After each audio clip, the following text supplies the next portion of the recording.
Samajwadi party इस पक्ष में जाति जनगणना हो।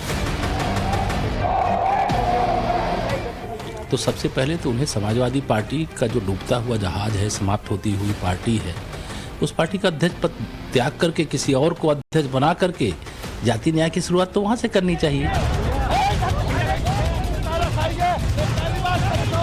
जातीय गणना जरूरी है समय। मनुस्मृति की तरह तमाम अन्य ग्रंथ और साहित्य हैं, पहले उनको प्रतिबंधित करिए, तब जाति व्यवस्था खत्म होगी। कि हमारी पार्टी और हमारी नेता प्रारंभ से जाति जनगणना की मांग करती चली आई हैं।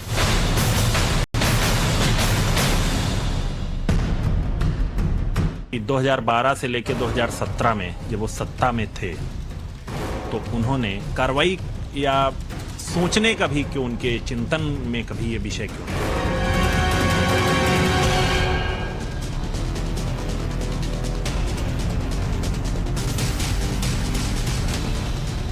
नमस्कार, टाइम्स नाउ नवभारत पर देश के सबसे पसंदीदा डिबेट शो राष्ट्रवाद में आपका स्वागत है। आपके साथ मैं हूं राकेश पांडे। राष्ट्रवाद यानी देश से बढ़कर कुछ भी नहीं। एक तरफ योगी सरकार यूपी में सबका साथ सबका विकास के तहत विकास के रास्ते पर तेजी से आगे बढ़ रही है, तो दूसरी तरफ समाजवादी पार्टी अब जाति का कार्ड खेल रही है। एक तरफ योगी राष्ट्रवाद के फॉर्मूले पर आगे बढ़ रहे हैं, तो दूसरी ओर अखिलेश को राजनीतिक अस्तित्व बचाए रखने के लिए जातिवाद का फॉर्मूला ही बेहतर लग रहा है। समाजवादी पार्टी अब 2024 की लड़ाई में जातीय जनगणना को मुद्दा बना रही है। तस्वीरें आप देखिए, ये विधानसभा के बाहर और अंदर की तस्वीरें हैं। तो सवाल तो उठता है कि क्या समाजवादी पार्टी की मंशा हिंदुओं को आपस में लड़ाकर मोदी योगी को हराने की है, और क्या उसने तय कर लिया है कि हिंदुओं को जातियों में तोड़ दो तभी जाकर जीत मिलेगी? क्या जाति का कार्ड खेलकर विपक्ष 2024 की जंग जीत पाएगा? ये बड़ा सवाल है। यूपी विधानसभा के बजट सत्र में समाजवादी पार्टी जातीय जनगणना के नाम पर जबरदस्त हंगामे वाली सियासत कर रही है। तस्वीरें आपके सामने हैं, किस तरीके से जबरदस्त हंगामा हुआ है विधानसभा के अंदर। अखिलेश यादव जातीय जनगणना की मांग कर रहे हैं, तो स्वामी प्रसाद मौर्य कह रहे हैं कि अगर जातीय व्यवस्था खत्म करनी है तो पहले मनुस्मृति जैसे ग्रंथों को प्रतिबंधित करो। सुनिए पहले किसने क्या कुछ कहा। समाजवादी पार्टी इस पक्ष में जाति जनगणना हो। बहुत सारे दल इस पक्ष में है कि जाति जनगणना हो। न केवल प्रदेश में, देश में बहुत सारे दल हैं जो ये चाहते हैं जाति जनगणना हो। और बिहार ने एक उदाहरण पेश किया है। हालांकि समाजवादियों की सरकार बनी होती तो उत्तर प्रदेश में अभी तक जाति जनगणना हो गई होती। केवल इतना निवेदन किया है, श्री भागवत जी यदि सही मायने में जाति व्यवस्था बंद करना चाहते हैं, खत्म करना चाहते हैं, तो यह जहां से पैदा हुआ है वर्ण व्यवस्था, जाति व्यवस्था, जिसकी जननी मनुस्मृति है, मनुस्मृति की तरह तमाम अन्य ग्रंथ और साहित्य हैं, पहले उनको प्रतिबंधित करिए, तब जाति व्यवस्था खत्म होगी। अन्यथा इसकी जननी मनुस्मृति तथा अन्य ग्रंथ अगर मौजूद रहेंगे तो कभी भी जाति व्यवस्था खत्म नहीं होगी। दरअसल समाजवादी पार्टी की नजर अब ओबीसी एससी वोटरों पर जाकर टिक गई है। हिंदुओं को जातियों में बांट दो। समाजवादी पार्टी इसके जरिए नया दांव खेलना चाहती है, क्योंकि यूपी में 40% ओबीसी वोटर है तो 25% दलित वोटर है। इनको अगर साथ लिया तो लगता है कि जीत मिल जाएगी, और जाहिर सी बात है इनकी जीत में, किसी भी पार्टी की जीत में बड़ी भूमिका। वहीं दूसरी तरफ बीजेपी इस मुद्दे पर चुप है, क्योंकि अगर बीजेपी समर्थन करती है तो उसे सवर्ण वोटरों की नाराजगी का सामना करना पड़ सकता है, और विरोध अगर करते हैं तो एससी और ओबीसी वोटर खिसक जाएंगे, इस बात का भी डर है। ऐसे में बीजेपी जातीय जनगणना को लेकर समाजवादी पार्टी पर हमलावर है।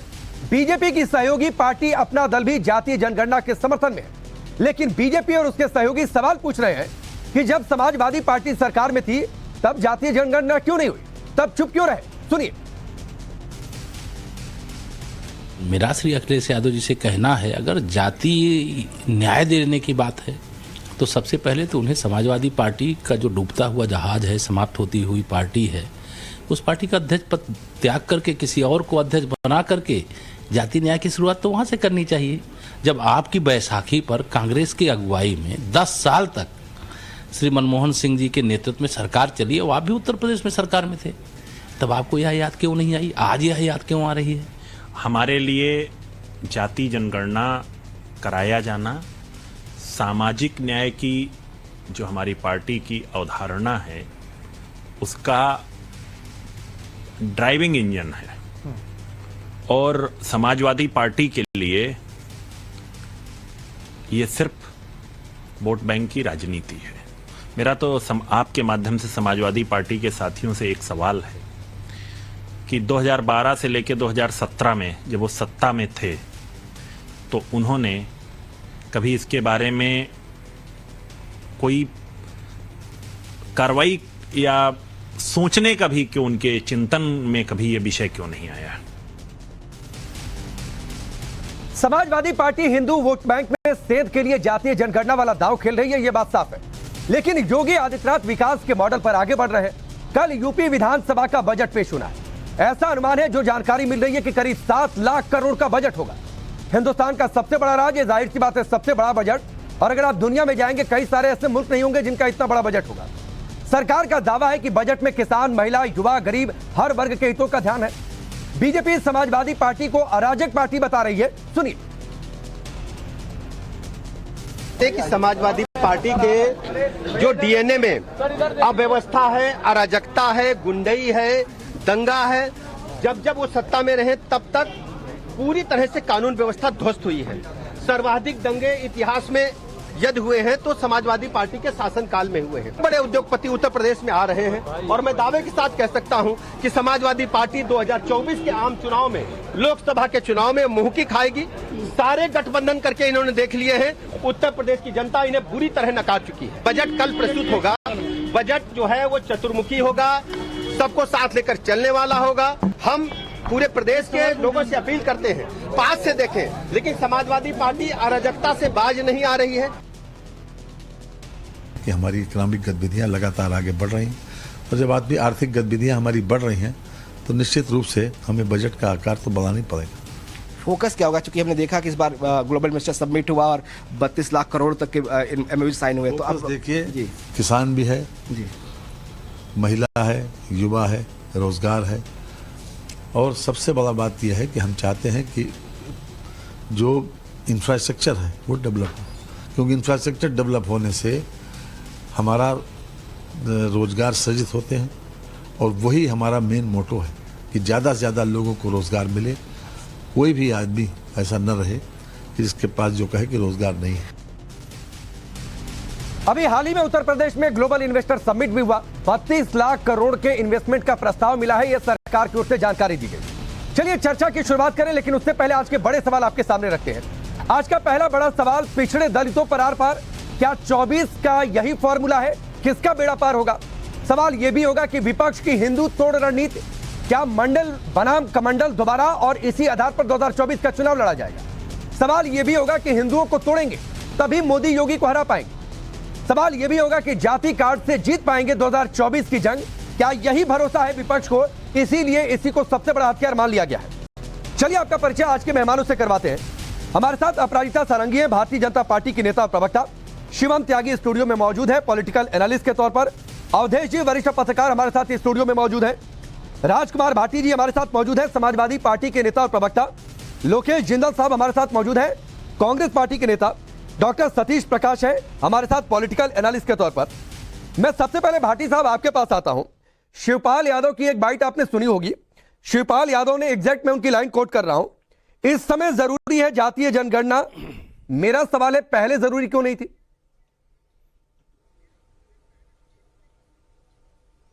नहीं, ये सवाल कई बार आपने अपने शो में अभी कई बार उठाया है, भारतीय जनता पार्टी के नेताओं से भी उठवाया है और आपने भी उठाया है कि पहले मांग क्यों नहीं की। समाजवादी पार्टी तो 20 वर्ष से ये मांग कर रही है। आप देखिए, पिछले लोकसभा तक में हंगामा हुआ इसमें तो, और 2011 में जातीय जनगणना हुई। समाजवादी पार्टी और सामाजिक न्याय की जो पार्टियां हैं उन सबने मिलकर आवाज उठाई, सबने मिलकर मांग की, इसलिए 2011 में जातीय जनगणना हुई। और 2012 में हमारी सरकार बनी थी तो उस समय मांग उठाने की इसलिए जरूरत नहीं थी। दूसरा सवाल आपने ये भी उठाया कि जब समाजवादी पार्टी की सरकार थी, हमारे मुख्यमंत्री भी ये बात कह रहे थे कि समाजवादी पार्टी की सरकार थी तब क्यों नहीं कराई। तो 12 में हमारी सरकार बनी तो हमें उम्मीद थी, क्योंकि जातीय जनगणना हो चुकी थी, कि सरकार इन आंकड़ों के आधार पर जो हमारी मांग है उस पर फैसले लेगी। लेकिन सरकार उस रिपोर्ट को दबा के बैठ गई। फिर सरकार बदल गई 14 में, भारतीय जनता पार्टी की सरकार ने वो आंकड़े पता नहीं आज कहां है, कुछ किसी को पता नहीं। ठीक है, आपने दो और बातें भारत कही। के इतिहास में यह भी पहली बार हुआ है कि अब 2023 चल रही है, लेकिन जनगणना अभी तक शुरू नहीं हुई है, जबकि हर 10 साल में जनगणना होती रही है। कभी भी चाहे 71 का युद्ध हुआ हो, चाहे महामारी आई हो, हर 10 साल बाद जनगणना कभी नहीं रुकी। इस बार पहली बार ऐसा हो रहा है एक शक्तिशाली प्रधानमंत्री के नेतृत्व में कि जनगणना ही नहीं हुई है अभी। नहीं, कोरोना आ गया था, मुझे लगता है कि शायद इस विभीषिका को आप समझ रहे होंगे। खैर, मैं आगे बढ़ता हूं, इस बात का जवाब अपराजिता जी देंगी। एक छोटा सा सवाल है, फिर उसके बाद मैं सभी मेहमानों का रुख करूंगा। कुछ भाटी साहब, फैक्चुअली चीजें ठीक करने की जरूरत है, जो भाटी जी ने बोला है, तो और लोगों को बोलने में सुविधा होगी। मोरे थोड़ा समय राजकुमार भाटी जी पढ़े लिखे समाजवादी पार्टी के प्रवक्ता है, थोड़ी सी उसमें भूल हुई है बोलने में। देखिए, 2011 में जनगणना के साथ जनगणना नहीं हुई थी। प्रणब मुखर्जी के नेतृत्व में एक जीओएम बना था कि क्या किया जाए, क्योंकि इसके विरोध में यूपीए के ज्यादातर दल थे और ये कह रहे हैं कि उसके लिए हंगामा हुआ। तो अलग से इसका नाम दिया गया सामाजिक आर्थिक जाति जनगणना, और ये सेंसस कमिश्नर के तहत नहीं किया गया, ये ग्रामीण विकास मंत्रालय के तहत हुआ, जिसका 2000 रिपोर्ट में। अब मैं बता रहा हूं अगली बात। नरेंद्र मोदी सरकार ने 2015 में घोषणा किया कि हम जातीय जनगणना के आंकड़े जारी कर रहे हैं। बाजाप्ता अरुण जेटली जी ने प्रेस कॉन्फ्रेंस किया, समाजवादी पार्टी, आरजेडी सब खड़े हो गए कि ये जनगणना सही नहीं हुआ है, इस जनगणना को आप जारी नहीं कर सकते हैं। पूरा संसद में हंगामा हुआ, प्रेस कॉन्फ्रेंस हुआ कि आप जारी नहीं कर सकते हैं। तो फिर नरेंद्र मोदी सरकार ने अरविंद पनगरिया के नेतृत्व में कि ठीक है, हम जरा स्टडी करा लेते हैं, एक कमेटी बनाई कि इसको बताओ। अरविंद पनगरिया की कमेटी ने 2017 में कहा, 18 में आकर के कि भाई 46 लाख गोत्र जातियां उपजातियां हैं, भारत की जाति व्यवस्था पर अंतिम निष्कर्ष देना संभव नहीं है। नहीं तो नरेंद्र मोदी सरकार 2018 तक कहती थी कि हम जारी करेंगे, और सारे नेता समाजवादी पार्टी, आरजेडी सब इसका विरोध नहीं। तो अवधेश जी, आपने सुना ना शिवपाल यादव को, उन्होंने कहा कि अब जरूरत है, पहले जरूरत नहीं थी। भाटी साहब, आपने दो बातें कही, उस पर क्लियरेंस दे दीजिए, फिर मैं अपराजिता जी का रुख करूंगा। आपने कहा 20 साल से मांग कर रहे थे, 20 साल में आपकी समाजवादी पार्टी की सरकार, मुझे लगता है अगर मैं गलत नहीं हूं, यूपी में तो 2 बार आई, तो उस समय क्यों नहीं करा ली? अखिलेश यादव ने कहा समाजवादी पार्टी की सरकार होती तो हम करा चुके होते, जैसे बिहार में हो रहा है। तो अखिलेश यादव की सरकार तो रही है ना पिछले 20 साल में, क्यों नहीं करा लिया? पहली बात, जातीय जनगणना या जनगणना कराना प्रदेश सरकारों का काम नहीं होता, केंद्र सरकार का काम होता है। दूसरी बात, जो अवधेश जी ने कहा, अवधेश जी के वक्तव्य से 2 बातें स्पष्ट होगी। कांग्रेस भी समर्थन में थी, भारतीय जनता पार्टी भी समर्थन में थी। जब दोनों चाहती थी कि जातीय जनगणना का आंकड़े पेश किए जाएं, प्रधानमंत्री खुद कह रहे थे हम पेश करेंगे, वो अलग सवाल है कि ठीक से हुई या नहीं हुई। तो इसका मतलब ये मांग तो गलत नहीं है। नहीं, भाटी साहब, जो हमारा संविधान, अखिलेश यादव ने कहा कि जैसे बिहार में हो रहा है वैसे हम करा चुके होते, तो इसका मतलब बिहार सरकार गलत कर रही है, नहीं कराना चाहिए था, केंद्र से जंग लड़नी चाहिए थी। नहीं, ये जब भी हम बोलते हैं, बीच में जो लोग कूद पड़ते हैं, जो सामाजिक न्याय के विरोधी हैं, जो जातिवाद के समर्थक हैं, जो शोषण के समर्थक हैं, जो कमजोर जातियों को न्याय नहीं देना चाहते, बराबरी नहीं आने देना चाहते हैं, ये वो लोग एक मिनट भाटी जी एक बात बताइए, ये जाति सुनिए जाति तोड़ने के, सुनिए सामाजिक न्याय के नाम पर पीड़ा होती है। सुनिए, सामाजिक न्याय के नाम पर जाति तोड़ने के लिए जो नेता आए, उसमें से कौन जाति तोड़ने पर काम किया? सब एक जाति के नेता बन गए, और जाति के नेता बनकर इन्होंने क्या किया? लालू प्रसाद यादव यादवों के नेता बने, लेकिन यादव के जो प्रमुख थिंक टैंक थे, रंजन यादव आज कहां है? देवेंद्र प्रसाद यादव आज कहां है? मुलायम सिंह यादव के परिवार ने यादव होकर के किस यादव को अपने अनुरूप आगे बढ़ाया? अगर एक जाति का भी तो है। नीतीश कुमार ने किस कुर्मी को आगे बढ़ाया है? एक आरसीपी सिंह लाए, लगे कि चुनौती होगी, वो निकल गए हैं। ये इन लोगों ने सामाजिक न्याय और जाति, हम सब लोग सुनिए, मैं भी आप जानते हैं कि हम लोग सामाजिक एकता के लिए जीवन भर काम किया है, लेकिन ये मंडलवादी और सामाजिक न्याय पर जो लोग खड़े हुए हैं, शरद यादव तक को आरजेडी से अलग होना, अब लास्ट में गए। शरद यादव थिंक टैंक नहीं थे, न मुलायम सिंह के साथ रह सके और न लालू यादव के साथ रह सके, यह इतिहास है। ठीक है, और ठीक है, मैं आगे बढ़ता हूं, एक एक बार सभी मेहमान बोले। भाटी जी रुक जाइए, भाटी जी रुक जाइए, एक एक बार सभी मेहमान बोले, फिर मैं आगे बढ़ता हूं। अपराजिता जी, अवधेश जी, पांडे जी, भाटी जी रुक जाइए, मैं एक एक बार में सभी मेहमानों के पास बोलूं सर, ठीक है। अपराजिता जी, जो भाटी जी ने कही, आप लोग सामाजिक न्याय के विरोधी हैं, जातियों में भेदभाव आप लोग कर रहे हैं, आप लोगों की नीति इस पर स्पष्ट नहीं है, करते रहिए बजट की बातें, कुछ नहीं होने वाला है। 24 की जंग है, इसी पर लड़ेंगे। आप सबको मेरा नमस्कार। देखिए, जो लोग जाति के आधार पर जनगणना के लिए आवाज उठा रहे हैं, लड़ाई कर रहे हैं और वाद विवाद कर रहे हैं इसके पक्ष में, मैं कह दूं 2024 के निर्वाचन को देखकर यह कर रहे हैं, क्योंकि इन्हें पता है कि आदरणीय प्रधानमंत्री मोदी जी की सरकार विकास के एजेंडा को लेकर लोगों के पास जा रही है और प्रधानमंत्री जी का संवाद 140 करोड़ भारत के देशवासी समझते हैं। और इसी डर से, इसी बौखलाहट से और इसी घबराहट से ये लोग जाति के आधार पर जनगणना की बात कर रहे हैं। इस बात को हमें समझना होगा। देखिए, जब भी कोई इशू उठता है, जब कोई मुद्दा या कोई विषय उछाला जाता है, तो बड़ी बात होती है कि हम उसके पीछे जो मंशा है उसे ढंग से समझें। तो मंशा यही है, जैसा कि अभी कहा गया, अगर समाजवादी पार्टी को इसकी इतनी जरूरत थी या है तो 2012 में इन्होंने क्यों नहीं आवाज उठाई? उनकी सरकार उत्तर प्रदेश में थी। और आज के दिन देखिए, छत्तीसगढ़, बिहार, तमिलनाडु, तेलंगाना, उड़ीसा में जाति के आधार पर जनगणना के पक्ष में विचार दिए जा रहे हैं, उनकी सरकारों की तरफ से विचार दिए जा रहे हैं, क्योंकि इन्हें पता है कि विकास के आधार पर ये निर्वाचन नहीं जीत सकते हैं। और आदरणीय प्रधानमंत्री जी ने 2024 का प्रधानमंत्री का पद खाली नहीं छोड़ा, इस बात का इन्हें पता है। जहां तक हमारे दल का सवाल है, हमारी सरकार का सवाल है, मैं बहुत स्पष्टता के साथ कहना चाहती हूं कि हमारी नीति और नीयत से सब वाकिफ है। विगत 8 वर्षों में जमीनी स्तर पर हर एक व्यक्ति कैसे सशक्त हो, इस पर हम लोगों ने ध्यान दिया है। हर तरह के एकाधिकार को खत्म करने का हम प्रयास करते आ रहे हैं, जिसे हम अंग्रेजी में मोनोपोली कहते हैं। देखिए राकेश जी, इनका पूरा भाषण करा देते हैं 5-5 मिनट का, और हमें संतृप्ति दृष्टिकोण। आपके पास 6 मिनट रहा भाटी जी, आपके पास 6 मिनट रहा, तो इसलिए सुना करिए सर शुरुआत। आपने गरीब, शोषित, वंचित, पीड़ित, आदिवासी, महिला, युवा, जो जहां हैं, सबका सर्वांगीण विकास हो, इस पर हम ध्यान देते हैं। ठीक है, नहीं, वो तो कह रहे हैं कि सर्वांगीण विकास नहीं हो रहा अपराजिता जी, उसमें भेदभाव हो रहा है, इसीलिए वो चाहते हैं कि जातीय जनगणना हो जाए, ताकि आप लोग जो सबका साथ सबका विकास की बात कर रहे हैं, वो सबका विकास नहीं हो पा रहा, सबको आप लोग साथ लेकर नहीं चल पा रहे। यही तो भाटी जी का तर्क है। हिंदू है, कौन मुसलमान है, ये हम नहीं देखते जी। मुझे आधा मिनट दे दें आप राकेश जी। एक मिनट भाटी जी। भाटी जी का तर्क है कि ये सबका साथ सबका विकास की बातें आप लोगों की खोखली है, इसीलिए जातीय जनगणना की जरूरत।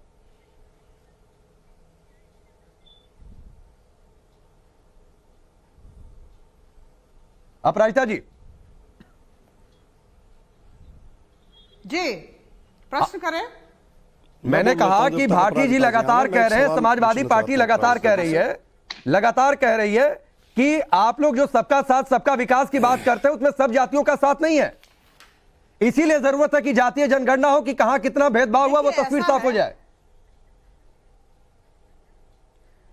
देखिए, हमने कहा, मैं पुनरावृत्ति करूंगी, हम सैचुरेशन की बात करते हैं, संतृप्ति दृष्टिकोण के साथ चलते हैं, हमारे लिए सब बराबर हैं। और अगर लंबी फहरिस्त है, अगर मैं गिनाने लगूं कि गरीब, शोषित, वंचित, पीड़ित के लिए क्या किया गया है, महिलाओं के लिए क्या हुआ, युवाओं के लिए क्या हुआ, तो मुझे लगता है कि वो फहरिस्त इतनी लंबी है कि डिबेट में समय नहीं मिलेगा। ठीक है, जहां तक जातिगत आधार पर जनगणना का सवाल है, या लोगों का ध्रुवीकरण इससे किया जाता है, और इन्हें पता है कि अगर ये ध्रुवीकरण नहीं करेंगे तो निर्वाचन के समय किसी को चेहरा नहीं दिखा सकेंगे, सीट इन्हें नहीं मिलेगी।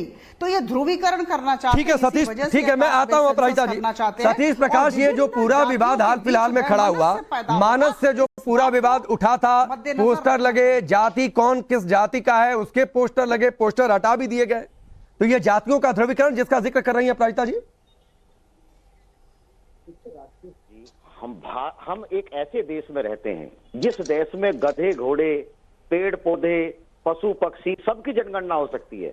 लेकिन पिछड़ों की जनगणना की बात सुनने से लोग हैं, वो अपनी ताकत की बात करेंगे, अपनी हिस्सेदारी की बात करेंगे, अपने राइट्स की बात करेंगे। तो असल दुश्मनी मंडल से है, कमंडल उनके विरोध में या कमंडल से, ये भारत की सच्चाई है। दूसरी बात, असल दुश्मनी कमंडल से है। जी ने वो सारे तथ्य बताए। ये सच है कि भारत सरकार ने 2011 में जातीय जनगणना कराई और उस जातीय जनगणना कराने में लगभग 10,500 करोड़ रुपए भारत सरकार ने खर्च किए।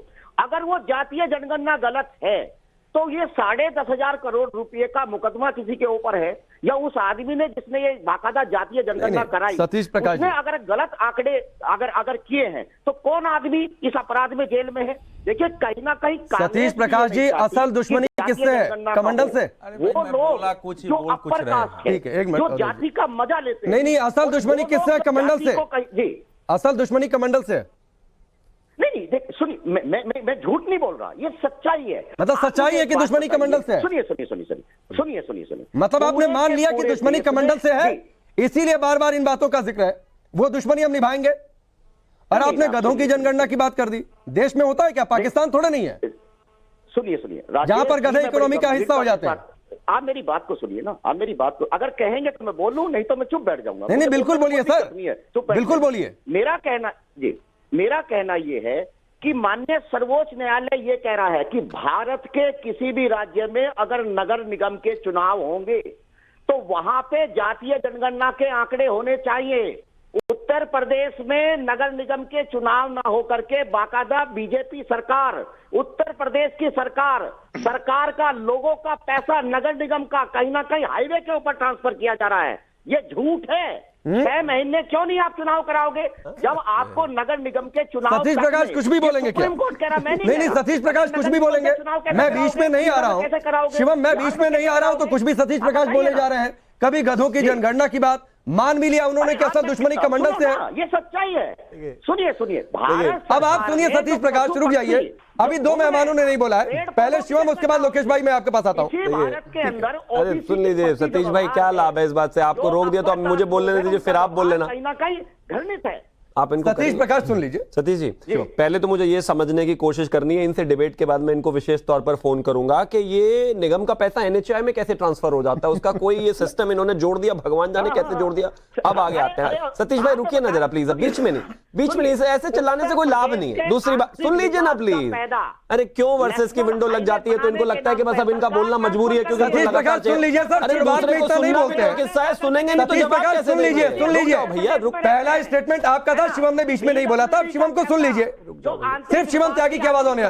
Thank you, thank you. पहली बात ये। दूसरा, इन्होंने एक बड़ा इंटरेस्टिंग चीज कही कि जाति का मजा जो कुछ लोग ले गए, इस वजह से तमाम वो धनाढ्य हो गए, ऐसे हो गए, वैसे हो गए। सर, जिस पार्टी की पैरोकारी आप करते हैं उसी परिवार ने इस देश में जितना जाति का मजा लिया उतना तो किसी ने लिया ही नहीं। और कमाल की बात एक और भी है, जो अवधेश जी ने बात कही, मैं उसी को आगे बढ़ाता हूं। जो इस देश में जाति का नेता बना वो बस फिर परिवार का नेता ही बन के रह गया, उससे बाहर उसने जाति अपनी कभी देखी नहीं ना। बता दीजिए, उन पार्टियों में उनके चाचा तक को भी जगह नहीं मिली, और जगह मिली तो कैसी मिली?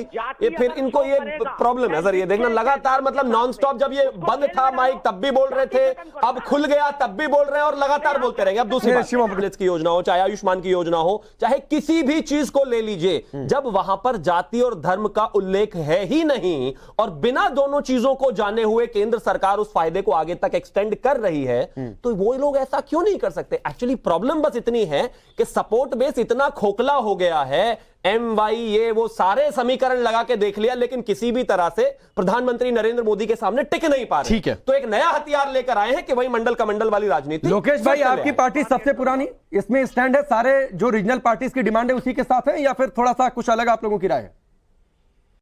मैं काफी देर से सुन रहा हूं पांडे जी। सबसे पहले तो मेरा प्रश्न भाजपा के जो प्रवक्ता है उनके लिए है, अगर जाति इतनी महत्वपूर्ण नहीं है तो आपके कैबिनेट में 2 डेप्यूटी चीफ मिनिस्टर जो है, केशव प्रसाद मौर्य और ब्रजेश मिश्रा जी, ये क्यों है? इससे पहले भी 2017 में आपकी कैबिनेट थी, उसमें भी 2 डेप्यूटी चीफ मिनिस्टर है। संवैधानिक तौर पर ये कोई बहुत महत्वपूर्ण पद नहीं होता, लेकिन ये एक तरह की स्वीकृति है कि जाति एक बहुत महत्वपूर्ण राजनीतिक रोल प्ले करती है। और जाति की अगर हम बात करें सामाजिक और आर्थिक दृष्टिकोण से भी इसका बहुत महत्वपूर्ण इसका भाग है। ये एक व्यक्ति की शादी से लेकर उस व्यक्ति की रोजमर्रा एम्प्लॉयमेंट से हर एस्पेक्ट को डील करता है। आपकी पार्टी ने तो सबसे ज्यादा इस देश में शासन किया ना। 2 राज्यों में सरकार है, अभी लगे हाथ करा ले, अभी तो समय है 2-4 महीने के लिए। नहीं लोकेश भाई बहुत पिन पॉइंट सवाल सर, इतनी लंबी चौड़ी बात है फिर मुद्दे भटक जाते हैं। आपने कहा कि जातीय जनगणना होनी चाहिए, जो मुझे लगा आपकी बातों से। आपकी पार्टी ने सर सबसे ज्यादा शासन किया इस देश में, क्यों नहीं करा लिया? कौन रोक रहा था? लंबे समय तक आप फुल मेजॉरिटी में रहे। देखिए जी, देश के अधिकतर राज्यों में आपकी सरकारें रही, अभी भी कुछ राज्यों में आपकी सरकारें करवा लीजिए, जैसे बिहार करवा रहा है। 1950 के बाद जब से हमारी पार्टी आई है, हमारी पार्टी ने समाज का सुधार ही किया है। नहीं जातीय जनगणना क्यों नहीं कराई सर? ये मुद्दा ही आज नहीं उठता। ये मुद्दा आपने छोड़ा क्यों लोकेश भाई? ये मुद्दा छोड़ा क्यों? आज नहीं भाटी साहब कह रहे होते, आज नहीं सतीश प्रकाश कह रहे होते। ऐसी कौन सी सरकार थी जिसने एमजी नरेगा से लेकर फूड सिक्योरिटी से लेकर सभी सोशल सिक्योरिटी? नहीं बहुत अच्छी बात कही। हमारी ही पार्टी थी जो सोशो इकोनॉमिक कास्ट सेंसस को लेकर आई और जिसने सोशो इकोनॉमिक कास्ट सेंसस लागू किया। नहीं तो आप ये मानते हैं, सुनिए ना लोकेश भाई सरकार है जिसने जाति को जो है अनदेखा किया। लोकेश भाई इसका मतलब आप मानते हैं अगर कांग्रेस ने सभी जातियों के साथ न्याय किया तो आप मानते हैं कि जातीय जनगणना के बगैर भी सभी जातियों तक फायदे पहुंचाए जा सकते हैं, जैसे मनरेगा या दूसरी योजनाओं में हुए हो सकते हैं ना? देखिए पांडे जी, हाँ या ना? आज आधार लोकेश भाई हाँ या ना? जो कांग्रेस लोकेश भाई हाँ या ना? आधार लेकर आई थी उसी के आधार पर नहीं लोकेश भाई हाँ या ना? करें तो एक बहुत महत्वपूर्ण हमारे पास टूल हो सकता है डायरेक्ट बेनिफिशियरी आइडेंटिफाई करने का। अरे लोकेश भाई जलेबी मत बनाइए। लोकेश भाई सुनिए ना सर, जलेबी मत बनाइए। मैं आप ही के फायदे की बात कह रहा हूं। आपकी बातों से मुझे लगा कि बिना जातीय जनगणना के भी सभी जातियों तक फायदे पहुंचाए जा सकते हैं योजनाओं के, जैसा मनरेगा और दूसरी योजनाओं में हुए। तो जातीय जनगणना जरूरी नहीं है ना? बिल्कुल जरूरी, बहुत जरूरी है। तो क्यों नहीं पहले करा लिया? क्यों नहीं पहले करा लिया? मनरेगा का और ज्यादा फायदा होता। आपको कैसे? अरे मनरेगा का और ज्यादा फायदा होता, लोगों को दूसरी योजनाओं का और ज्यादा फायदा होता। शायद आपकी पार्टी सत्ता से बाहर नहीं हुई होती, क्यों नहीं करा लिया? तो या तो आप मानिए कि गलती है कांग्रेस की सबसे बड़ी। आप इतिहास खोलकर देखिए, हमारी सरकार थी जिसने सोशो इकोनॉमिक कास्ट सेंसस फिर वही बात है, फिर वही बात है। इकोनॉमिक कास्ट सेंसस के बाद क्या उसके आंकड़े क्यों नहीं जारी किया? फिर क्यों नहीं जारी किया? क्यों नहीं जारी किया? आ रहा हूं अपराजिता जी, क्यों नहीं जारी किया? क्यों नहीं जारी कर रही वो? अरे आप लोग क्यों नहीं जारी किए? सरकार आपकी थी, आपने कहा कास्ट सेंसस करा लिया, जारी नहीं करेंगे आंकड़े साहब। आप कह रहे हैं जातीय जनगणना जरूरी भी है, आप कह रहे हैं कि बिना जातीय जनगणना के देखो हमने इतनी योजनाएं बना दी, सभी जातियों तक फायदे पहुंचा दिए। कहां फायदे बना दिए? केंद्र सरकार का बजट देखिए, 18% कम कर दिया सोशल सिक्योरिटी नेट को। चलिए ठीक है अपराजिता जी, फूड सिक्योरिटी से लेकर ठीक है इनके हर जगह बेनिफिट। ठीक है लोकेश भाई, आज आप अपना स्टैंड नहीं क्लियर कर पा रहे कि जातीय जनगणना के पक्ष में जाए कि जातीय जनगणना के विरोध में जाए। जातीय जनगणना आवश्यक है, तो क्यों नहीं करा लिया 70 साल तक? देश में सामाजिक जस्टिस, अरे क्यों नहीं करा लिया 70 साल तक? अरे तो फिर अभी जब 8 साल से सरकार को कराने में क्या प्रॉब्लम हो रही है? अरे हम तो आगे आए। तो आप मानिए कांग्रेस की सबसे बड़ी गलती जातीय जनगणना नहीं कराना, आप मानिए ना लोकेश भाई, आप मानिए ना कांग्रेस की सबसे बड़ी गलती सेंसस करवाया। अरे तो आप मानिए, बोलिए कांग्रेस पार्टी की सबसे बड़ी गलती। सरकार को लाकर लोकेश भाई बोलिए कांग्रेस पार्टी की सबसे बड़ी गलती जातीय जनगणना नहीं कराना। आप बोलिए, मैं आगे बढ़ता हूं। हेलो, आप बोलिए कांग्रेस सरकार की सबसे बड़ी गलती अब तक देश में जातीय जनगणना नहीं कराना। आप ये कैसे कह सकते हैं पांडे जी? आप मुझे एक बात बताइए, कांग्रेस ही थी जो रोटी कपड़ा मकान। अरे फिर वही बात है, कांग्रेस ही थी, इंदिरा गांधी। चलिए अपराजिता जी इनको जवाब दीजिए। ठीक है सर, थी जिसके राज में एमजी नरेगा आया। कांग्रेस के प्रवक्ता अपने ही बिछाए हुए जाल में फंस गए, इनके पास न तथ्य है न तर्क है, समझ नहीं पा रहे हैं क्या कह रहे हैं। रोटी कपड़ा देखिए, जैसा कि अभी कहा गया, सोशियो इकोनॉमिक कास्ट सेंसस 2011 में कांग्रेस की सरकार ने कराया, सामाजिक आर्थिक जातीय जनगणना, और यह ग्रामीण विकास मंत्रालय भारत सरकार के तत्वाधान में हुआ था। 2011 से 2014 तक कांग्रेस की सरकार थी। अगर यह सरकार चाहती तो उस समय जो भी कास्ट बेस्ड सेंसस हुआ था, जो आंकड़े थे, उसे रिलीज कर दिया जाता। इन्होंने नहीं किया। और मैं अभी कह दूं, जैसा कि मैंने कहा, मैं पुनरावृत्ति करूंगी, क्षमा करें, लेकिन पुनरावृत्ति करने की अनुमति दें। 2024 में निर्वाचन है और ये जानते हैं कि विकास के आधार पर निर्वाचन। लोकेश भाई सुन लीजिए, जो आपको गलत लगेगा जो बोलिए अपराजिता जी। देखिए, 2024 के निर्वाचन के लिए जाति को मुद्दा बनाना चाह रहे हैं, क्योंकि ये विकास के एजेंडा को लेकर लोगों के पास नहीं जा सकते हैं। और मैं कह दूं 2019 की लोकसभा के निर्वाचन के विषय में उत्तर प्रदेश में जब यह निर्वाचन हुआ तो जैसा कि हम जानते हैं बहुजन समाज पार्टी, समाजवादी पार्टी और फिर कांग्रेस, ये तीनों मिलकर जाति के आधार पर निर्वाचन लड़े। अगर मैं कहूं तो गलत नहीं होगा। विकास के बारे में बातचीत नहीं की। इनका मैनिफेस्टो देखें, यह सिर्फ कास्ट की बात इन्होंने की और उसका नतीजा क्या हुआ। हमने विकास की बात की थी और हम कहां पहुंचे। हम आज करीबन 64 सीटों को लेकर, उत्तर प्रदेश के 64 सांसदों को लेकर लोकसभा में बैठे हैं। तो मुझे लगता है कि आज के दिन भारत की जनता आदरणीय प्रधानमंत्री जी का संवाद समझती है और विकास के मुद्दे पर बातचीत करना चाहती है, और ये जाति के मुद्दे पर बात करना चाहते हैं। तो इन्हें फिर से 2024 में देश की जनता नकारने वाली है और इस बात को ये लोग अच्छी तरह से जान गए हैं। ठीक है। और इसलिए ये मुझे हम कहते हैं ना कि बाउंड्री बनाना, तो ये बाउंड्री बना रहे हैं। ठीक है। अवधेश जी एक बात आपकी 20 सेकंड, फिर मैं सीधे भाटी जी का रुख करूंगा। मुझे लगता है भाटी जी से आप बुलवा लीजिए, हम एक बार जवाब देंगे। हमने नोट कर लिया है। ठीक है भाटी जी, क्या एकमात्र विकल्प बचा है राजनीति में आगे बढ़ने के लिए? मोदी योगी को हराना है तो हिंदू वोट बैंक को तोड़ दो, जिसकी चर्चा हम पहले भी कर चुके हैं। इसलिए मानस विवाद खड़ा किया गया, इसलिए कौन किस जाति का है आपके पार्टी के हेडक्वार्टर के बाहर पोस्टर लगे। अब लगा कि शायद मामला एक लेवल तक पहुंच गया, इसलिए पोस्टर हटा भी दिए गए। फिर उसके बाद अगर स्वामी प्रसाद मौर्य कुछ गलत बोल रहे हैं, किसी की धार्मिक भावनाएं आहत हो रही हैं, 2 महिला नेता कुछ बोलती हैं, उन्हें पार्टी से बाहर निकाल दिया जाता है। कितना समय दे रहे हैं आप मुझे? बोलिए सर, जहां तक फैक्ट सही रहेंगे वहां तक आपको कोई इंटरप्ट नहीं करेगा। नहीं, चाहे आप मुझे बुलवाएं ना बुलवाएं, लेकिन और कम समय दें, लेकिन जैसे अपराधिता को नहीं टोकते हैं। चलिए 30 सेकंड आपको अनइंटरप्टेड, 30 सेकंड अनइंटरप्टेड, उसके बाद भी आप बोल सकते हैं 30 सेकंड, लेकिन अनइंटरप्टेड। हाँ देखिए, ये बहुत विकास चिल्ला रहे हैं। एक तो ये बात साफ कर लें कि सामाजिक न्याय भी विकास का एक महत्वपूर्ण हिस्सा है। आप मुट्ठी भर लोगों का विकास करेंगे और 90% लोगों का शोषण करेंगे तो ऐसा विकास किसी काम का नहीं है। हमारा संविधान राजनीतिक सामाजिक न्याय की बात करता है। सामाजिक न्याय जाति के आधार पर ही होगा। या तो आप जाति खत्म कर दीजिए, हम सबसे पहले तैयार हैं, दलित भी तैयार हैं, पिछड़े भी तैयार हैं। आप जाति बना के रखेंगे, आप जाति उच्चता बना के रखेंगे, जाति श्रेष्ठता बना के रखेंगे, जाति अहंकार बना के रखेंगे। आप दूल्हों को घोड़ी पर नहीं बैठने देंगे, लोगों को मंदिर में नहीं घुसने देंगे, मूछ नहीं रखने देंगे। आप भर्तियों में धांधली करेंगे। उत्तर प्रदेश में 69,000 शिक्षक भर्ती में पिछड़ा वर्ग आयोग की रिपोर्ट है जो मोदी जी के अधीन आता है। 18,000 पिछड़ों के हक मारे गए, 18,000 पिछड़ों को भर्ती होने से रोका गया।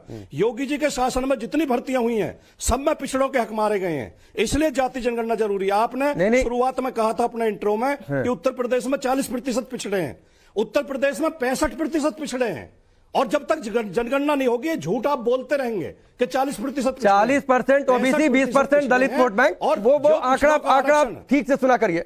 ठीक है भाटी साहब, इसी उत्तर प्रदेश में हमने ये भी देखा है, सुनिए ना सर, 65% मैं नोएडा में पिछले 12-13 सालों से हूं। सुनिए सर, सुनिए भाटी जी, जिन जातियों की बात आप कर रहे हैं, इसी उत्तर प्रदेश में नोएडा में थानों में किन जाति के लोगों की कितनी बहुतायत में भर्तियां की गई थी, रखा गया था, वो भी आप देखे होंगे, और किस तरीके से इस पर जो है बवाल मचा था। अपराजिता जी कुछ कह रही हैं। ये सब फर्जी बातें हैं, ये आपका जातिवाद बोलता है आपके अंदर से, जो जातिवाद है, जातीय अहंकार है, वो बोलता है। ये फर्जी आंकड़े समय था, ये फर्जी आंकड़े। तो करीबन 221 करोड़ वैक्सीन दिए गए। जब ये दिया जा रहा था तो हमने देखा कि कौन किस जाति का है। 90% एक जाति के लोग भर्ती किए गए हैं। 90% 44 महीनों तक हमने दिए, तो हमने पूछा था कौन किस जाति का है। तो जाति और समुदाय और वर्ग का क्या अर्थ है जब हम सैचुरेशन अप्रोच की बात करते हैं? आदरणीय प्रधानमंत्री जी बार बार संतृप्ति दृष्टिकोण की बात करते हैं, बार बार वो कहते हैं मैं आपको बताता हूँ, 100% जो व्यक्ति आज भी पिछड़ी जाति और पिछड़ी जाति के व्यक्ति हैं, उनको हमारे लिए अस्पताल जाने की इतनी सुविधा नहीं है। गांव में कितने प्राइमरी हेल्थ सेंटर है अपराध है। हम पक्षपात की नीति का अवलंबन आप जाते नहीं, गांव बदल गया है, आपको पता नहीं है। लोकेश जी जरा गांव जाके घूम के आओ भाई, राहुल जी की पार्टी है, गांव कैसे जाएंगे? 27 अब राकेश मुझसे बुलवा लीजिए जरा, 1 मिनट पैसा 12 शेड्यूल कास्ट हैं। अपराजिता जी, मुझे एक बात बताएं, एक वाक्य बोलने की अनुमति दें केवल। ठीक है, आप राजिता जी को सुन लीजिए। आप राजिता जी 15-20 सेकंड में अपनी बात पूरी करिए, फिर मैं आप सबके पास आता हूँ। हर तरह की जाति के लोगों को प्रतिनिधित्व मिले। ठीक है, हम हर एक वर्ग, हर एक जाति के लोगों को प्रतिनिधित्व देते आ रहे हैं और देते रहेंगे। ठीक है, लेकिन ये वैमनस्य पैदा करने वाला जो ये एक पदक्षेप है जिसके बारे में विचार किया जा रहा है, ये बिल्कुल आधारहीन, भित्तिहीन लगता है, तर्कहीन भी है। ठीक है, किसी के पास कन्विंसिंग आर्ग्यूमेंट ही नहीं है। ठीक है, सबकी बात हो जाए। 15 सेकंड में देता हूं। भारती जी आप बोलिए, फिर लोकेश भाई आप बोलिए, फिर सतीश प्रकाश आप बोलिएगा, फिर अवधेश जी और शुभम। ठीक है। नहीं तो सतीश प्रकाश तो चुप ही नहीं होंगे। अभी आपने नोएडा के थानों का जिक्र किया, जातिवाद का जिक्र किया। मैं आपको एक उदाहरण देता हूं, हमारे पुराने कल ही अखबार में छपा है। अवधेश जी, प्रयागराज में 40 एसओ हैं, 40 थाने हैं। 40 थानों के एसओ में 15 राजपूत हैं, 10 ब्राह्मण हैं और बाकी और जातियों के 25 दो ही जातियों के हैं। आप क्या बात कर रहे हो? इन्हें आप न्याय नहीं, मैं तो कह रहा हूं अगर कहीं भी जातिगत आधार पर भर्तियां हो रही हैं तो वो गलत है। उनको प्राथमिकता दी जा रही है, ब्राह्मण हो, क्षत्रिय हो, किसी भी जाति का हो। अगर जाति के आधार पर आप कर रहे हैं तो गलत है। तो मानिए ना सर, तो मानिए ना कि उस समय भी गलत हुआ जब आप लोगों की सरकार थी और एजेंडा बनाकर हुआ। मैं यही तो कह रहा हूं, मानिए ना। आप मानने को तैयार नहीं है, या तो कह दीजिए दिक्कत सिर्फ ब्राह्मण और क्षत्रियों से है। ठीक है, लोकेश भाई आप बोलिए। अरे तो इसलिए तो हम मांग उठा रहे हैं जिसकी जितनी मेरा कहना केवल ये है उसकी हिस्सेदारी, अगर हम और संख्या जब तक पता नहीं चले। ठीक है, सुनिए भाटी जी, आप मुझे बताइए कितने प्राइमरी हेल्थ केयर सेंटर्स हैं गाँव में? आज गांव की अगर हम बात करते हैं, किस गांव में नहीं है आप ये बता दीजिए, किस गांव में नहीं है? एक मिनट लोकेश भाई आप बताइए कितने गांवों में नहीं है? अपनी बात करने दीजिए। मेरे गांव में प्राइमरी हेल्थ सेंटर्स में डॉक्टर नहीं है, आज भी इंस्टीट्यूशनल डिलीवरी नहीं हो रही है, ब्लड की अवेलेबिलिटी नहीं है। जहां पर सबसे ज्यादा मैटरनल मोर्टेलिटी रेट वहां पर है। जातीय जनगणना से क्या लेना देना है लोकेश जी? तो जो ये जी पिछड़े वर्ग है, जो निचली जाति के लोग हैं, जिनके पास ना तो शिक्षा है ना स्वास्थ्य। नहीं लोकेश भाई किसी गांव में अस्पताल है नहीं है, डॉक्टर है नहीं है, इसका जातीय जनगणना से क्या लेना देना? जो बात अवधेश जी ने कही। चलिए ठीक है, सतीश प्रकाश आप भी बोलिए, फिर मैं अवधेश जी आता हूँ, अपराजिता जी आता हूँ। लोकेश भाई शांत, लोकेश भाई शांत। सतीश प्रकाश आपके पास 15-20 सेकंड। नहीं, देखिए, ये देश राजनीतिक रूप से आजाद हुआ, लेकिन इस देश में सामाजिक गुलामी है, और सामाजिक गुलामी का सबसे बड़ा जो कारण है वो जाति है। इस देश में तीसरी आजादी, जो सामाजिक आजादी की लड़ाई है, इसको रोका नहीं जा सकता। एक तरफ आप आजादी का 75वां अमृतसर मना रहे सामाजिक गुलामी के दौर में। मेरा मानना यह है कि जो इस देश का आखिर क्या कारण है, अब हम इनके न्याय की बात करते हैं तो आप कहते हैं कि आपको बीपीएल कार्ड। अरे भाई एक बात सुनो ना, इनको दलित पिछड़ों को सिर्फ रोटी की देने की बात करोगे, इनके अधिकारों की बात कौन करेगा? नहीं ठीक है, की बात कौन करेगा? सतीश प्रकाश जी, बारी बारी से सभी पार्टियों ने शासन कर लिया, बारी बारी से सभी पार्टियों ने शासन कर लिया, लेकिन जब अपनी बारी आई तो जातीय जनगणना नहीं कराई। चलिए अवधेश जी आप, फिर मैं शुभम आपके पास आता हूँ। ऐसा अब रुक जाओ भैया, सतीश रुको यार, हो गया, बहुत बोल लिए। ऐसा है राकेश कि मेरी बात, मैं आज इस विषय पर बोला ही नहीं जो डिबेट, मुझे तो फैक्ट्स के पहली बात मैं देखिए, ध्यान दीजिए, अंग्रेज इस देश में जातीय जनगणना कराते थे। 1931 की जनगणना का ही हमारे देश में जातीय जनगणना का आधार रहा। 1941 में उनने भी कराया, लेकिन बाद में उनके लिए जारी करना कठिन हो गया था। और लोकेश जिंदल जी के सवाल का जवाब मैं दे रहा हूं, जब नेहरू जी की सरकार बनी, 1951 में जनगणना का मामला आया, तो बाजाप्ता मंत्रिमंडल ने प्रस्ताव पारित किया कि अंग्रेजों ने सामाजिक विभाजन के लिए जातीय जनगणना कराया था। हम आज से केवल अनुसूचित जाति जनजाति की जनगणना होगी, किसी जाति की जनगणना भारत में नहीं होगी। इस पर संसद में सर्वसम्मति थी। यह है एक फैक्ट। अब मैं दूसरे पर आ रहा हूं। अरे अवधेश जी, अरे सुनो ना यार, तुम्हारा तो कभी बंद ही नहीं होता है। नहीं आप अपनी बात पूरी करिए, 20 सेकंड। दूसरा ऐसा है, जिस सड़ी गली व्यवस्था को लेकर, अरे भाई सुनो ना, व्यवस्था पर बात तो अलग होगी। आप ये भी कह सकते हैं कि भैया आप सुनो, आप हस्तक्षेप करोगे, मैं आज तू मैं नहीं पढ़ूंगा। मायावती की सरकार थी, आप मायावती के थिंक टैंक हो, आपने उस समय क्यों नहीं कहा 2001 में अटल जी की सरकार में जनगणना हो रही थी, उस समय मायावती जी ने प्रस्ताव क्यों नहीं दिया? सवाल तो यह है, नहीं दिया आपने, और आज कह रहे हैं। अरे ऐसा है, ठीक है सतीश प्रकाश, हो गया सर, सतीश प्रकाश हो गया सर, आप बार बार 10 बार बोल चुके हैं सड़ी गली व्यवस्था, सड़ी गली व्यवस्था, सड़ी गली व्यवस्था। तो आप ही सब पार्टियों ने मिलकर ये सड़ी गली व्यवस्था दी है सर। अपनी बात देखिए, जाति ठीक कर दिया होता ना सर, व्यवस्था नहीं होती सड़ी गली। ऐसा है राकेश, जाति एक सच्चाई है, इससे हम इनकार नहीं करते हैं। ठीक है उदय जी, समाज के नहीं, उसको पूरा करिए, समाज के निचले तबके की जातियों के साथ अन्याय हुआ, यह भी सच है। लेकिन दूसरा सच सुनिए, नरेंद्र मोदी सरकार पहली सरकार है जिसने पिछड़ा वर्ग आयोग को संवैधानिक दर्जा दिया, सबने बना के रखा था, उसका कोई महत्व नहीं था। और दर्जा केवल नहीं दिया, उसको कहा कि ये स्टडी करो कि आरक्षण का लाभ कहां कहां नहीं जा रहा है, ठीक है, उसमें कौन कौन। ठीक है, ये आपने बड़ी बात कही।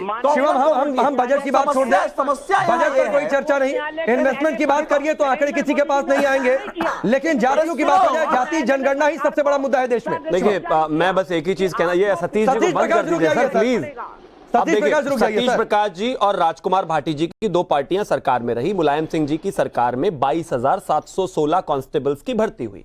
उसके बाद सरकार बदल जाती है और जो है बहन कुमारी मायावती जी की सरकार आती है। वो आती है 2007 में आते ही सबसे पहले उस समय के एडीजी शैलजा जी से एक उनके उसमें सानिध्य में एक बॉडी का गठन होता है। 24 बोर्ड्स के माध्यम से जितनी भी भर्तियां हुई थी उन सब पे इंक्वायरी बैठ जाती है। सब पे इंक्वायरी बैठ जाने के बाद में और आरोप क्या है कि हर जगह 9% से ज्यादा यादव हैं, ये ऑन रिकॉर्ड है सारा। और उसके बाद 2012 में जब अखिलेश यादव आता है, सबसे पहले वही इंक्वायरीज वापस ली जाती है। आप मुझे एक चीज बताइए, अगर राजकुमार भाटी की पार्टी यानी कि अखिलेश यादव की पार्टी दलितों की इतनी अच्छी है और उनके लिए इतना प्रेम उनमें उमड़ता है, तो उन लोगों को रिप्रेजेंटेशन क्यों नहीं दी? और अगर वो दलितों के लिए इतने अच्छे हैं और यादवों के लिए उनके इतने अच्छे नहीं है, तो फिर बहन जी ने आते ही सबसे पहले इंक्वायरी क्यों बिठा दी? दोनों पार्टियों के पास आधार नहीं है, जनता को तो सिर्फ बेवकूफ बनाना है। अगर इन लोगों को अपनी, मान लीजिए, छोड़ दीजिए समाज, अगर अपनी जातियों का ही भला करना था, उनको ही कुछ देना था, तो करा देते ना। तभी जातीय जनगणना करा देनी थी, कोई बात नहीं थी, आपको कौन रोक रहा था। लेकिन अब जब आधार चुनाव के खत्म हो गए हैं और एक नया वर्ग खड़ा हुआ है जिनको सोशल वेलफेयर स्कीम के बेनिफिशियरीज हैं 32-33%, उन लोगों का सीधा वोट सिर्फ नरेंद्र मोदी जी के नाम पर जाता है। तो ये दर्द है क्योंकि इनके पास वोट नहीं आ रहा है। आखिरी के 1 मिनट मेरे पास है। भाटी जी, मैं आपके पास आता हूं, 15-20 सेकंड सर। राष्ट्रवाद की ना बात करें, हम सिर्फ जातिवाद की बात करें, वही आपके लिए राष्ट्रवाद है। देखिए, ये प्रश्न पूर्णतः अप्रासंगिक है कि जो काम अब तक नहीं हुआ अब क्यों उठा रहे हैं उसे। ये तो कोई तर्क नहीं हुआ कि जो अन्याय तो मानिए ना कि गलती थी भाटी जी, मैं मान लिया कल जो गलती थी आज उसे ठीक करनी चाहिए। तो ये मानिए कि समाजवादी पार्टी की सरकार की पहले मुलायम सिंह के समय, फिर उसके बाद अखिलेश यादव के समय ये गलती थी, जातिगत जनगणना नहीं करी। या तो आप मान जाइए भाटी जी, जातीय व्यवस्था इतनी जटिल है। मैंने पहले ही कहा कि 46 लाख जातियां उपजातियां गोत्र आ गई, किसको कहां रखे, ये कठिन है। भारत में जातीय व्यवस्था इतनी जटिल है कि आप जनगणना कराकर आंकड़े दे ही नहीं सकते हैं। इसको टच करना भानुमति का कुनबा हो जाएगा। ठीक है, वक्त इतना ही है, वक्त इतना ही है। भाटी जी, या तो मान लेते आप सर, या तो मान लेते आज के कार्यक्रम में, ठीक है, जो गलतियां पहले हुई उसको ठीक कर लेना चाहिए आज। मैं इस बात का पक्षधर हूं, तो या तो मान कर जाते कि मुलायम सिंह और अखिलेश के समय ये गलती थी कि जातिगत जनगणना नहीं हुई, या तो मान लीजिए कि आज उसके अलावा कोई आप लोगों को पॉलिटिकल टूल नजर नहीं आ रहा है कि कैसे मोदी योगी की जोड़ी का मुकाबला करें। ठीक है, वक्त इतना ही है। आप सबका जुड़ने के लिए बहुत बहुत शुक्रिया। राष्ट्रवाद में फिलहाल अभी के लिए बस इतना ही।